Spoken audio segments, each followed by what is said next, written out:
Hi friends, எல்லாம் எப்படி இருக்கீங்க? இன்றைக்கி ஒரு 10 to 15 மினிட்குள்ளார செய்கிற ஈஸியான ஒரு ஸ்நாக்ஸ் ரெசிபி தான் உங்கள் கூட ஷேர் பண்ண போகிறேன், பேட்டீஸை. ஸோ இது பார்த்தீங்கன்னா நீங்கள் வெஜ்லேயும் பண்ணலாம், நான்வெஜ்லேயும் பண்ணலாங்க. ஸோ இப்போ நான் வந்து வெஜ்ஜில் தான் பண்ண போகிறேன். ஸோ வாங்க எப்படி பண்ணுறேன்னு சொல்லி கிச்சனுக்குள்ளார போயிடலாம். இப்போ இந்த பேட்டீஸ் செய்கிறதுக்கு பார்த்தீங்கன்னா நான் வந்து 1 கப் வந்து மைதா எடுத்திருக்கேன். இதில் வந்து ஒரு 1/2 டேபிள் ஸ்பூன் வந்து பேக்கிங் சோடா அல்லது பேக்கிங் ஆப்பமாவனு எது வேணாலும் நீங்கள் இதில் ஆட் பண்ணிக்கலாம். அதுக்கப்புறம் வந்து கொஞ்சம் வந்து சால்ட் ஆட் பண்ணிக்கங்க. இதெல்லாம் சேர்த்து ஃபஸ்ட்டு வந்து ட்ரை இன்க்ரீடியண்ட்டை நல்லா ஒரு தடவை கலந்துக்கலாம். கலந்துட்டு அதுக்கப்புறம் வந்து இதில் ஒரு 4 டேபிள் ஸ்பூன் நான் வந்து நெய் ஆட் பண்ணுறேங்க. ஸோ நெய் எதுக்கு நம்ம இதில் வந்து ஆட் பண்ணுறோன்னா, நம்ம மாவு பார்த்திங்கன்னா நல்லா மாய்ஸ்டராக இருக்கும். நல்லா நம்ம வந்து ஃப்ரை பண்ணி வரப்போ வந்து மொறுமொறுன்னு இருக்கும். ஸோ அதனால தான் நம்ம இதில் வந்து நெய் ஆட் பண்ணுறோங்க. ஸோ டேஸ்ட்டும் சுவையும் அவ்வளோ அபாரமாக நல்லாயிருக்குங்க. ஸோ இப்போ வந்து கொஞ்சம் கொஞ்சமாக நம்ம வந்து வாட்டர் ஆட் பண்ணி இதை வந்து ஒரு டவ், அதாவது வந்து நம்ம சப்பாத்தி மாவு பிசை வரும்ல, அந்த மாதிரி வந்து இதை பிசைஞ்சு தனியாக எடுத்து வச்சிடலாங்க. ஸோ இந்த ஒரு டிஷ் பார்த்திங்கன்னா, அது இந்த ஸ்நாக்ஸ் பார்த்திங்கன்னா ஒரு 10 to 15 மினிட்குள்ளார நீங்கள் வந்து ரெடி பண்ணிக்கலாங்க. உங்கள் வீட்டில் இருக்கக்கூடிய இன்க்ரீடியன்ட் வச்சு இதை வந்து நீங்கள் ரெடி பண்ணிடலாங்க. இதை வந்து மட்டர், அதாவது பச்சை பட்டாணி பேட்டிஸ் கூட சொல்லலாம், அல்லது வந்து பன்னீர் பேட்டிஸ் கூட சொல்லலாம். நீங்கள் எந்த மாதிரி வேணாலும் இதை வந்து சொல்லலாங்க, அல்லது பொட்டேட்டோ பேட்டிஸ் அந்த மாதிரி கூட சொல்லலாங்க இதை. ஸோ உங்கள் விருப்பம் தான். இப்போ இந்த மாதிரி நம்ம வந்து கொஞ்சம் மேலே வந்து ஆயில் ஆட் பண்ணி இதில் வந்து தனியாக வந்து ஒரு 10 to 15 மினிட் அப்படியே வந்து நம்ம ரெஸ்ட்டில் விட்டுடலாங்க. ஸோ இதுக்கப்புறம் என்ன ப்ராசஸ்னு சொல்லி நம்ம பார்க்கலாம். ஸோ இப்போ பார்த்தீங்கன்னா இதுக்கு வந்து ஒரு 1/2 கிலோ உருளைக்கிழங்கு நான் தனியாக வந்து மசியாக வேக வச்சு எடுத்து வச்சுருக்கேங்க. ஸோ இதை நம்ம வந்து கையில் தொட்டால் நல்லா வந்து மசியணும். ஸோ அந்த மாதிரி ஒரு 2லேருந்து 3 விசில் வரைக்கும் நீங்கள் விட்டு எடுத்திங்கன்னா நல்லா வந்து உங்களுக்கு குலைவாக வந்து வெந்து வந்துடுங்க. இப்போ வந்து நம்ம இதை வந்து க்ளீன் பண்ணி இந்த மாதிரி ஃபோர்க்கில் வச்சு நல்லா வந்து மசிச்சு தனியாக ஒரு பவுலில் வந்து 1 கப் வர மாதிரி எடுத்து வச்சுக்கோங்க. நான் வந்து இன்றைக்கி பன்னீர் பேட்டிஸ் தான் நான் வந்து செய்ய போகிறேன். ஸோ அதனால் வந்து நான் பன்னீர் ஆட் பண்ணியிருக்கேன். உங்கள்கிட்ட எது இருக்கோ நீங்கள் அதை ஆட் பண்ண, வெறும் வந்து பொட்டேட்டோ இருந்துச்சுன்னா இது மட்டும் நீங்கள் ஆட் பண்ணிக்கலாம், அல்லது பட்டாணி இருந்துச்சுன்னா அதை மட்டும் வந்து நீங்கள் இது பண்ணிக்கலாம். ஸோ உங்களுக்கு வந்து நீங்கள் லைக் பண்ணுற மாதிரி இருந்ததுன்னா இது வந்து பன்னீர் ஆட் பண்ணி, இல்லைன்னா ஸ்கிப் பண்ணிக்கோங்க. ஸோ இப்போ பார்த்தீங்கன்னா நம்ம வந்து பன்னீரான உருளைக்கிழங்கு ரெடி ஆகிடுச்சு. அதுக்கப்புறம் பார்த்தீங்கன்னா இஞ்சி பூண்டு இதை வந்து ஃபைனாக சாப் பண்ணி எடுத்துருக்காங்க. ஸோ இதுதான் இதுக்கு தேவையானது. இப்போ வந்து நம்ம ஒரு கடாய் எடுத்துக்கலாம், அல்லது ஒரு பேன் எடுத்து வச்சுக்கலாம். இதில் வந்து 2 ஸ்பூன் ஆயில் வந்து நீங்கள் ஆட் பண்ணிக்கோங்க இதில். ஸோ ஆட் பண்ணிவிட்டு இப்போ நம்ம இதில் வந்து இஞ்சி பூண்டு பேஸ்ட்டு ஆட் பண்ணக்கூடாது. ஏன்னா பார்த்தீங்கன்னா அது வந்து இந்த பேட்டி சாப்பிட்றப்போ வந்து அது அப்படியே இதாகிடும். ஸோ நம்ம வந்து கொஞ்சம் க்ரன்ச்சியாக இருக்கிறதுக்கோசரம் பார்த்திங்கன்னா அது வந்து சாப் பண்ணி தான் சேர்க்க போகிறோம் நம்ம. ஸோ இப்போ வந்து ஒரு பேனில் வந்து 2 ஸ்பூன் ஆயில் விட்டுருக்கேன். இதில் வந்து ஒரு 1/2 ஸ்பூன் வந்து ஜீரகம், அதுக்கப்புறம் வந்து சோம்பு ஆட் பண்ணியிருக்கேன். ஸோ அதுக்கப்புறம் நம்ம வந்து ஃபைனாக சாப் பண்ண அந்த இஞ்சி பூண்டு ரெண்டையும் வந்து இதில் ஆட் பண்ணிக்கலாம். இது கொஞ்சம் வந்து சாத்தா ஆகிற வரைக்கும் நம்ம வந்து கலந்துக்கலாம். ஸோ இப்போ பார்த்தீங்கன்னா வந்து இது ஒரு 2 நிமிஷம் நம்ம வந்து இந்த மாதிரி சாத்தே பண்ணிட்டோம். ஸோ அதுக்கப்புறம் பார்த்தீங்கன்னா நான் வந்து ஆனியன்ஸ் வந்து ஒரு பெரிய வெங்காயம் பார்த்தீங்கன்னா 2 வெங்காயம் ஃபைனாக சாப் பண்ணி எடுத்திருக்கேன். ஸோ அதோட பார்த்தீங்கன்னா ஒரு சில்லி கூட நான் வந்து கட் பண்ணி போட்டிருக்கேன். உங்கள் வீட்டில் வந்து சில்ட்ரன்ஸ் இருந்தாங்கன்னா அவங்க வாயில் கடப்பணும். ஸோ அதனால் வந்து நீங்கள் சில்லி அவாய்ட் பண்ணிக்கோங்க. ஸோ இதில் பார்த்தீங்கன்னா வந்து கொஞ்சம் வந்து கண்ணாடி பதம் வர வரைக்கும் நல்லா இந்த பெரிய வெங்காயத்தை நம்ம வந்து நல்லா சாத்தே பண்ணிக்கலாம். ஸோ ரொம்ப வந்து பிரனிஷ் ஆகணும்னு சொல்லியெல்லாம் அப்படியெல்லாம் இல்லைங்க, ஜஸ்ட்டு வந்து கண்ணாடி பதம் வர வரைக்கும் நீங்கள் வந்து சாட்டே பண்ணாலும் போதுமானது. ஸோ இப்போ இதில் வந்து மற்ற இன்க்ரீடியண்ட் ஆட் பண்ணிக்கலாம், மசாலாஸ் ஆட் பண்ணிக்கலாங்க. ஸோ இப்போ இதில் வந்து நம்ம வந்து வெளியில் எதுவுமே வந்து ஆட் பண்ணுறதில்ல. ஸோ நம்ம வீட்டில் என்ன இன்க்ரீடியண்ட்டோ அதுதான் ஆட் பண்ணி நல்லா வந்து டேஸ்ட்டாக ரொம்ப சுவையாக செய்ய போகிறோம்.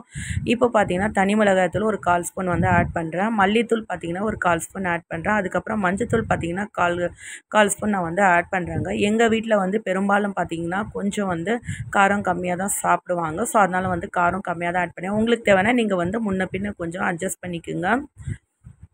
ஸோ உங்களுக்கு தேவைக்கு தகுந்த மாதிரி நீங்கள் ஆட் பண்ணிங்க. இப்போ பார்த்தீங்கன்னா இது வந்து நேச்சுரல் பட்டாணிங்க. ஸோ இந்த கிளைமேட் வின்டர் சீசனில் நல்லாவே கிடைக்கும். இந்த பட்டாணி இந்த மாதிரி சீசனில் வாங்கி நீங்கள் வந்து இதை வந்து செஞ்சு கொடுங்க. இந்த மாதிரி சில்ட்ரன்ஸ்க்கு வந்து ரொம்ப இது வந்து நேச்சுரலுங்க. அதாவது நம்ம பேக்கெட்ஸில் எல்லாம் வந்து அடைச்சி வைப்பாங்க. ஸோ கலர் ஆட் பண்ணி அதெல்லாம் இல்லைங்க, அது வந்து செயற்கை. இதுதான் இயற்கை, இதே தாங்க சாப்பிட்ணுங்க. இது ரொம்ப நேச்சுரல். அதுக்கப்புறம் இதில் புரோட்டீன்ஸ் அதிக அளவு இருக்குங்க இந்த பட்டாணியில் வந்து. அதுக்கப்புறம் மெக்னீஷியம், பாஸ்பரஸ் ரொம்ப அதிக அளவு இருக்கிறதுனால வளர பிள்ளைங்களுக்கு தேவையான விட்டமின்ஸ், மினரல்ஸ், ஏராளமான சத்துக்கள் எல்லாம் இந்த பட்டாணியில் இருக்குது. ஸோ கண்டிப்பாக வந்து நீங்கள் உங்கள் டயட்டில் இருக்கிற மாதிரி நீங்கள் வந்து எடுத்துக்கோங்க இந்த பட்டாணிஸ் எல்லாமே. ஸோ இந்த பட்டாணி வந்து வேகிறதுக்கு பார்த்தீங்கன்னா ஒரு ஜஸ்ட்டு வந்து 2லேருந்து வந்து 3 மினிட் மட்டும்தான் ஆகுங்க. ஸோ அதிகமாக ஆகாது. ஸோ அதனால் நம்ம வந்து கொஞ்சம் 1/2 கிளாஸ் மட்டும் இதில் தண்ணி ஆட் பண்ணி ஒரு மூடி வச்சிடலாம். நம்ம 2 to 3 மினிட் நம்ம வெயிட் பண்ணலாங்க. ஸோ அதுக்கப்புறம் நம்ம வந்து மற்ற இன்க்ரீடியன்ட் எல்லாம் ஆட் பண்ணலாம் இதில். ஸோ இப்போ பார்த்தீங்கன்னா லிட்டு க்ளோஸ் பண்ணி நம்ம வந்து 2 to 3 மினிட் வந்து வெயிட் பண்ணலாம். ஸோ இப்போ பார்த்தீங்கன்னா நமக்கு நல்லாவே நம்ம போட்ட தண்ணியெல்லாம் வந்து அப்சர்வ் ஆகிடுச்சு. ஸோ நம்ம பட்டாணியும் நல்லா வந்து வெந்துடுச்சிங்க. ஸோ வந்து ஒரு 75% மட்டும் வெந்தால் போகும். ஏன்னா அது வந்து நம்ம இந்த பேட்டி சாப்பிட்றப்போ வாயில் கடிப்பட்டால் தான் அதோட டேஸ்ட்டு வந்து ரொம்ப ஆசமாக இருக்குங்க. ஸோ இப்போ பார்த்தீங்கன்னா நான் வந்து இந்த உருளைக்கிழங்கு வந்து இதில் ஆட் பண்ணிக்கிறேன். அதாவது நம்ம வந்து தனியாக வேக வச்சு எடுத்தோம்ல, இந்த உருளைக்கிழங்கு இந்த மசாலாவோட கம்பைன் ஆகிற மாதிரி நல்லா வந்து கலந்துக்கலாங்க. ஸோ இந்த மாதிரி நீங்கள் வந்து ஒரு ஸ்பேக்சுலா வச்சு இந்த மாதிரி கலந்துக்குங்க. ஸோ அப்போ தான் வந்து அந்த மசாலாஸ் எல்லாமே, அந்த பட்டாணிஸு, நம்ம போட்ட அந்த ஸ்பைசஸ் எல்லாமே நல்லா அந்த பொட்டேட்டோஸோட மிங்கிள் ஆகுங்க. ஸோ இதுக்கப்புறம் நாம் வந்து தனியாக வந்து ரெடி பண்ணி எடுத்து வச்சா பன்னீரும் ஆட் பண்ணிக்கலாங்க. உங்கள்கிட்ட இருந்ததுன்னா பன்னீர் ஆட் பண்ணிக்கோங்க. ஏன்னா பன்னீர்லேயும் ரொம்ப புரோட்டீன் அதிக அளவு இருக்குங்க. ஆல்ரெடி இந்த பட்டாணிலே கூட பன்னீர், மெக்னீஷியம், பாஸ்பரஸ் அதிக அளவு இருக்குது. அதுக்கப்புறம் இந்த பன்னீரில் வந்து சொல்லவே வேண்டாம். ஸோ பால் பொருள், அதாவது பாலிலிருந்து எடுக்கப்படுற இந்த பாலாடை, பன்னீர் அதெல்லாம் வந்து வளர குழந்தைகளுக்கு தேவையான போஷாக்கெல்லாம் இதில் அதிக அளவு இருக்குங்க. விட்டமின்ஸ், நார்ச்சத்தல், ஃபைபர் கண்டெய்னு, அதுக்கப்புறம் மெக்னீஷியம் எல்லாம் அதிகமாக இருக்கிறதுனால உங்கள் சில்ட்ரன்ஸ்க்கு வீக்லி 2 or 3 டைம்ஸ் இந்த பன்னீர் வந்து நீங்கள் பாலாடை அந்த மாதிரி எல்லாம் உங்கள் சில்ட்ரன்ஸோட வந்து மெனுவில் இருக்கிற மாதிரி பார்த்துக்குங்க. ஸோ அப்போ தான் அவங்களுக்கு வந்து ஃபுல் மீல் வந்து கிடைக்கிற ஒரு வந்து சத்து இருக்கும் அவங்களுக்கு. ஸோ இப்போ வந்து நம்ம அந்த ரெடி பண்ணி வச்ச இந்த பன்னீரை வந்து இதில் ஆட் பண்ணிக்கலாம்ங்க. ஸோ இந்த பேட்டிஸ் பார்த்திங்கன்னா அவ்வளோ டேஸ்ட்டாக இருக்குங்க. எங்கள் வீட்டுக்கு கெஸ்ட்டு வந்தாங்கன்னா நான் வந்து இந்த மாதிரி தான் பேட்டிஸ் ரெடி பண்ணி அவங்களுக்கு அசத்துவங்க. அவங்க வந்து பேட்டிஸ் வந்து கேட்டு வந்து அவங்க இது பண்ணுவாங்க.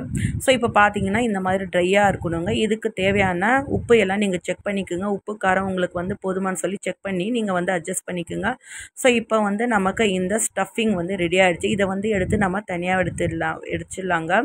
ஸோ இதை ஆற வச்சு நம்ம தனியாக எடுத்துடலாம். ஸோ இதுக்கு முன்னாடி இன்னொரு இன்க்ரீடியன்ட் இதில் ஆட் பண்ணணும். என்னென்னு பார்த்தீங்கன்னா கொரியண்டர் லீவ்ஸு, இதில் கொத்தமல்லி தழை வந்து கொஞ்சம் அதிகமாக நீங்கள் வந்து ஆட் பண்ணுங்கள். உங்கள்கிட்ட ட்ரை கசூரி மேத்தி அந்த மாதிரி இருந்தால் கூட நீங்கள் ஆட் பண்ணிக்கலாம். ஸோ இப்போ வந்து இன்னொரு இன்க்ரீடியன்ட் இதில் வந்து ஆட் பண்ண போகிறோம் நம்ம ஜீரகத்தூள். அதாவது உங்கள் வீட்டில் வந்து நீங்கள் பவுடர், ஜீரக பவுடர் இருந்துச்சுன்னா இதுவும் ஆட் பண்ணிக்கோங்க. லாஸ்ட்டாக ஆட் பண்ணால் தான் அதோட வந்து அரோமாஸ் வந்து ரொம்ப சூப்பராக நல்லா இருக்குங்க. ஸோ இப்போ வந்து நம்ம சுவிட்ச் ஆஃப் பண்ணிடலாம் அடுப்பை. ஸோ இப்போ இதை எடுத்து ஸோ இப்போ இந்த மாவை வந்து நம்ம இன்னும் கொஞ்சம் வந்து நல்லா சாஃப்டாக பண்ணிக்கலாம். அப்போ தான் நம்ம நல்லா உருட்டுறதுக்கு சப்பாத்தி பார்த்திங்கன்னா சாஃப்டாகவும் இருக்கும். ஸோ ரொம்ப வந்து மாய்ஸ்சராகவும் இருக்கும். ஸோ இப்போ வந்து உங்களுக்கு தேவையான உருண்டைகள் சைஸாக வந்து இதை நீங்கள் வந்து இந்த மாதிரி வந்து அசம்பிள் பண்ணி தனியாக எடுத்துக்கோங்க. நான் வந்து ஒரு 10 பால்ஸ் வந்து இந்த மாதிரி உருண்டை வர மாதிரி தனியாக எடுத்து வச்சுக்கிறாங்க. ஸோ நாம் வந்து ஒரு கையால் பார்த்திங்கன்னா 5 to 7 மினிட்ஸ் நல்லா வந்து நீவி அதுக்கப்புறம் சாஃப்ட் பண்ணுறதால நம்மளோட அந்த சப்பாத்தி பார்த்திங்கன்னா நல்லா நமக்கு வந்து மெலிசாவும் உருட்ட வருங்க. ஸோ இப்போ வந்து நம்ம வந்து ரெடி பண்ணி வச்ச அந்த பால்ஸ் வந்து இந்த மாதிரி முன்ன பின்னே நீங்கள் வந்து எடுத்து வச்சிங்கன்னா நல்லா வந்து ரவுண்ட் ஷேப்புக்கு நமக்கு வந்து உருட்டதுக்கு ரொம்ப வந்து வசதியாக இருக்குங்க. ஸோ உங்களுக்கு தேவையான அளவு எல்லா பால்ஸும் பார்த்திங்கன்னா உருண்டைகள் வந்து ஒரே சைஸில் இருக்கிற மாதிரி நீங்கள் இந்த மாதிரி வந்து உள்ளங்கையில் வச்சு கையில் வந்து ப்ரெஸ் பண்ணி ரெடி பண்ணி எல்லாமே வந்து ரெடி பண்ணி எடுத்துக்குங்க. ஸோ இப்போ வந்து கொஞ்சம் மாவை நம்ம வந்து இந்த மாதிரி மேலே தூவிட்டு அதுக்கப்புறம் வந்து ஃபஸ்ட்டு பாலை இந்த மாதிரி எடுத்து வச்சு நல்லா வந்து நம்ம வந்து பூரி, சப்பாத்திக்கு நம்ம வந்து தேய்ப்போம்ல அந்த மாதிரி நல்லா வந்து கார்னர்ஸ் எல்லாமே வந்து மெலிசாக வர மாதிரி இந்த மாதிரி வந்து நல்லா தேய்ச்சி எடுத்துக்கலாங்க. ஸோ இதை நம்ம வந்து கையில் போட்டால் ஆப்போசிட் கை பார்த்திங்கன்னா லெஃப்ட் ஆப்போசிட் கை நமக்கு அப்படியே வந்து ஷேட் அடிக்கும். ஸோ அந்த மாதிரி வந்து தெரிகிற மாதிரி நல்லா மெலிசாக இருக்கணுங்க. ஸோ அப்போ தான் நமக்கு லேயர் வந்து நல்லா சூப்பராக இருக்குங்க. ஸோ இந்த மாதிரி ரெடி பண்ணிக்கலாம். ஸோ இப்போ பார்த்தீங்கன்னா எல்லாமே வந்து நான் ஃபஸ்ட்டு ஒன்று ரெடி பண்ணிவிட்டேன். அதுக்கப்புறம் வந்து செகண்டும் இந்த மாதிரி வந்து நல்லா ரெடி பண்ணிக்கலாம் நம்ம. ஸோ ரெடி பண்ணி இந்த மாதிரி எல்லாமே வந்து ஒரு 10 பால்ஸ் நான் வந்து சைஸ் வந்து பிடிச்சி எடுத்துருக்கேங்க. ஸோ இந்த 10 பால்ஸும் நம்ம வந்து இந்த மாதிரி உருட்டி ரெடி பண்ணி எடுத்துக்கலாம். ஸோ எல்லா பால்ஸும் இந்த மாதிரி ரெடி பண்ணிக்கோங்க. ஸோ இப்போ பார்த்திங்கன்னா நான் இந்த மாதிரி வந்து தனியாக ஒரு பிளேட்டில் வந்து அடுக்கி வச்சுருக்கேன். ஸோ அது ஒன்றுக்கு ஒன்று ஒட்டக்கூடாதுன்னு சொல்லி தனியாக எடுத்து பிரித்து வைக்கிறாங்க. ஸோ இதுக்கப்புறம் இப்போ பார்த்திங்கன்னா ஒரு பவுல் இந்த மாதிரி எடுத்துக்கோங்க. இதில் வந்து ஒரு 3 ஸ்பூன் வந்து நான் வந்து மாவு எடுக்கிறேன். அதாவது 3லேருந்து 4 ஸ்பூன் வந்து மைதா மாவு இதில் வந்து ஆட் பண்ணிக்கலாம் நம்ம. இது எதுக்கு பார்த்திங்கன்னா நம்ம வந்து அந்த பேஸ்ட் மாதிரி பைண்டிங் மாதிரி இதை வந்து ரெடி பண்ண போகிறோம். ஸோ அதனால் வந்து நம்ம எத்தனை ஸ்பூன் வந்து மாவு எடுக்கிறோமோ அத்தனை ஸ்பூன் வந்து இதில் வந்து நம்ம நெய் ஆட் பண்ணுங்க. நீங்கள் வந்து பாதி நெய் பாதி ஆயில் கூட ஆட் பண்ணிக்கலாங்க. நான் வந்து நெய் ஆட் பண்ணேன். ஸோ அதுக்கப்புறம் எனக்கு கொஞ்சம் வந்து திக்காகவே இருந்தது. ஸோ அதுக்கப்புறம் நான் வந்து கொஞ்சம் ஆயிலும் அதுக்கப்புறம் வாட்டரும் இதில் வந்து ஆட் பண்ணேங்க. ஸோ இப்போ பார்த்தீங்கன்னா இது வந்து பைண்டிங்கோசரம் நம்ம அப்போ தான் நமக்கு அந்த லேயர் வந்து ஒன்றுக்கு ஒன்று ஒட்டாமல் கரெக்டாக வந்து அந்த மாய்ஸ்சரோட பர்ஃபெக்டாக இருக்குங்க. ஸோ இப்போ எனக்கு வந்து 4 ஸ்பூன் வந்து நெய் இதில் வந்து பத்தலை. ஸோ அதனால் வந்து இன்னும் 1 ஸ்பூன் கூட அதிகமாக கொஞ்சம் வந்து சேர்க்குறேங்க. இந்த மாதிரி சேர்த்த வாட்டியும் கொஞ்சம் உங்களுக்கு வந்து திக்காக இருந்துச்சுன்னா நீங்கள் வந்து ஆயில் ஆட் பண்ணுங்கள். அதுக்கப்புறம் கொஞ்சம் வந்து வாட்டர் கூட ஆட் பண்ணிக்கலாங்க. ஸோ ஒரு பேஸ்ட்டு கன்சிஸ்டன்சிக்கு வர வரைக்கும் இந்த மாதிரி நீங்கள் வந்து ஆட் பண்ணி தனியாக இதை வந்து எடுத்து வச்சுக்குங்க. ஸோ இந்த மாதிரி நம்ம வந்து பண்ணுறதால அந்த லேயர்ஸ் பார்த்திங்கன்னா நம்ம வந்து 10 சப்பாத்தி வந்து உருட்டி எடுத்து வச்சுருக்கோம் நம்ம. ஸோ அதனால் நம்மளோட அந்த பேட்டிஸ் பார்த்திங்கன்னா ரொம்ப வந்து நல்லா லேயர்ஸாக இருக்கும். அதுக்கப்புறம் டேஸ்ட்டும் கூட ரொம்ப வந்து சூப்பராக இருக்குங்க. ஸோ இப்போ வந்து நம்ம வந்து அசம்பிள் பண்ணிடலாம். ஃபஸ்ட்டு சப்பாத்தி எடுத்து வச்சுருக்கேன் நான் கீழே எடுத்து வச்சு நம்ம வந்து பேஸ்ட் ரெடி பண்ணோம்ல, மைதா மாவும் நெய்யும் ஆட் பண்ணி. ஸோ அந்த பேஸ்ட் வந்து இந்த மாதிரி வந்து கொஞ்சம் கொஞ்சமாக கொஞ்சம் ரஃப்பாக நீங்கள் வந்து தடவிக்கிக்குங்க. அதாவது ஒட்டுற மாதிரி தடவிங்க போதும். ஸோ அதுக்கப்புறம் வந்து மேலே ஒரு சப்பாத்தி வந்து ஆட் பண்ணிக்கலாம். அதாவது மாவு கொஞ்சம் வந்து தூவிக்குங்க வர மாவு. ஸோ அதுக்கப்புறம் வந்து 2வது சப்பாத்தி இந்த மாதிரி போட்டுக்குங்க. ஸோ மறுபடியும் வந்து இந்த பேஸ்ட்டை வந்து பைண்டிங் வந்து ஆட் பண்ணிக்கலாம். ஸோ ஆட் பண்ணிவிட்டு மறுபடியும் வந்து அதே மாதிரி 1 2 3 4ன்னு சொல்லி நம்ம வந்து உருட்டி வச்சோம்ல அந்த 10 சப்பாத்தியும் அதே மாதிரி தான் ஒன்றுக்கு மேலே ஒன்று போட்டு இந்த மாதிரி வந்து ஒரு லேயர் பைண்டிங், அதுக்கப்புறம் வந்து ஒரு லேயர் மேலே வந்து வரமாவுன்னு சொல்லி மேலே வரமாவு எதுக்கு போடுறோன்னா நமக்கு லேயர்ஸ் வந்து ஒன்றுக்கு ஒன்று ஒட்டாது. ஸோ நல்லா வந்து லேயர்ஸாக இருக்கும். ஸோ வந்து கார்னர்ஸ் எட்ஜஸ் பார்த்திங்கன்னா உங்களுக்கு வந்து முன்ன பின்னே இருந்தால் நீங்கள் எடுத்து வச்சு அட்ஜஸ்ட் பண்ணிக்கோங்க. ஸோ எல்லாமே இதே மாதிரி ரெடி பண்ணிக்கலாம். ஸோ இப்போ பார்த்தீங்கன்னா இந்த 10 சப்பாத்தி இந்த மாதிரி நம்ம வந்து போட்டாச்சுங்க. ஸோ இதுக்கு மேலே கொஞ்சம் வந்து மாவு தூவிக்கலாம். நம்ம தூவினா தான் நமக்கு வந்து கரெக்டாக ஒன்றோடனே ஒட்டாமல் வந்து ஷேப் இருக்கும். இது எல்லாமே வந்து நீங்கள் வந்து எட்ஜஸ் எல்லாம் கொஞ்சம் வந்து கரெக்டாக வர மாதிரி பண்ணிக்கோங்க, முன்ன பின்ன இருக்கிறாத மாதிரி. ஸோ இதை வந்து நம்ம இப்போ வந்து ரோல் பண்ணிக்கலாங்க. ஸோ நான் வந்து 4 சைடு வந்து நல்லா வந்து இது ரோல் பண்ணுற மாதிரி எட்ஜஸ் எல்லாம் தனியாக வந்து எடுத்து வச்சிடுங்க. ஸோ மாவு கொஞ்சம் வந்து கையில் தடவி இதில் கொஞ்சம் வந்து நம்ம மாவு போட்டு தான் இதை வந்து இந்த மாதிரி ரோல் பண்ணுங்க.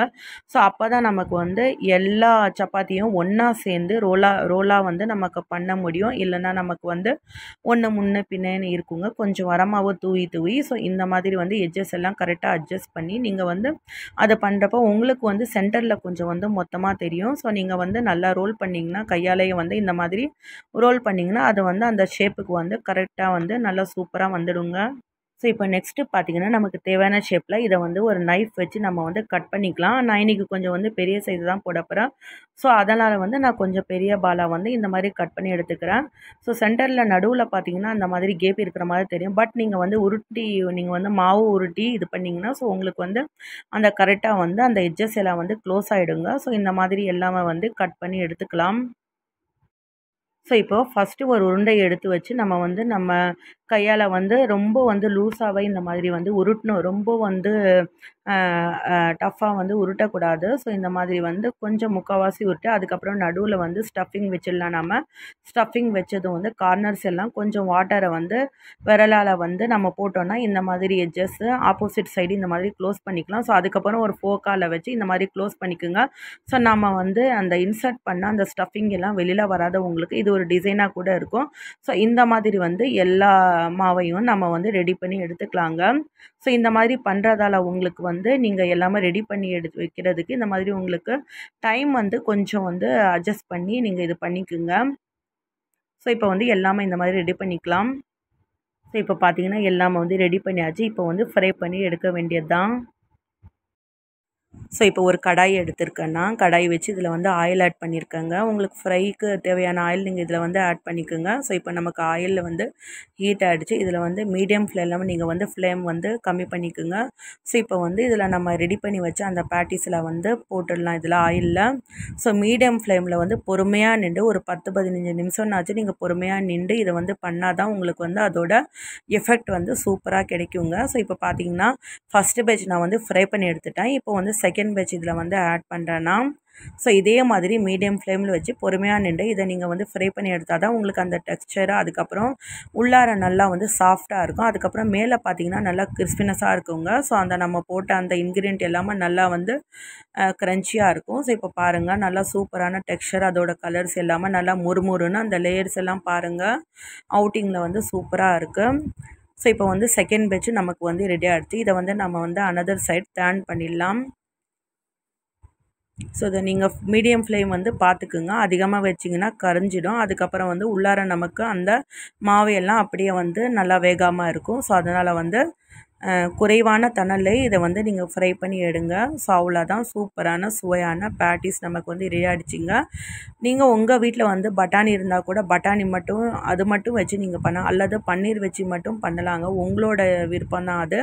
சப்போஸ் உங்களுக்கு வந்து பட்டாணி வந்து பிடிக்கலன்னா நீங்கள் வந்து ஸ்கிப் பண்ணிக்கோங்க. நீங்கள் உங்கள் வீட்டில் என்ன வெஜிடபிள் இருக்கோ அதை ஆட் பண்ணி இந்த மாதிரி நீங்கள் ஸ்டஃபிங் வந்து ரெடி பண்ணிக்கலாம். இப்போது நமக்கு சூடான சுவையான 10 to 15 மினிட்லேயே வந்து ரெடி ஆகக்கூடிய இந்த பேட்டிஸ் உங்கள் வீட்டில் இருக்கிற உங்கள் சில்ட்ரன்ஸ்க்கு நீங்கள் வந்து செஞ்சு கொடுத்து அசத்துங்க. ஸோ கண்டிப்பாக அவங்க வந்து விரும்பி சாப்பிடுவாங்க. ஏன்னா நம்ம வந்து ஹெல்த்தியாக அதில் ஆட் பண்ணுறோம். பட்டாணி, அதுக்கப்புறம் பார்த்திங்கன்னா உருளைக்கிழங்கு அண்ட் பன்னீர், இது எல்லாமே வந்து ஹெல்த்தி தான். ஸோ வந்து நீங்கள் பயப்படவே வேண்டாம். ஸோ ஃப்ரெண்ட்ஸ், கண்டிப்பாக நீங்களும் வந்து வீட்டில் ட்ரை பண்ணி பாருங்கள். எப்படி இருக்குதுன்னு சொல்லி உங்கள் ப்ரெஷியஸ் ஃபீட்பேக்கை எங்களுக்கு கமெண்ட் பண்ணுங்கள், லைக் பண்ணுங்கள், ஷேர் பண்ணுங்கள், சப்ஸ்கிரைப் பண்ணுங்கள் அண்ட் பெல் நோட்டிஃபிகேஷனை கிளிக் பண்ணுங்கள். ஸோ தட் அப்போ தான் நான் போட்ட வீடியோஸ் எல்லாம் உங்கள் இன்பாக்ஸ்க்கு வரும். தேங்க்யூ.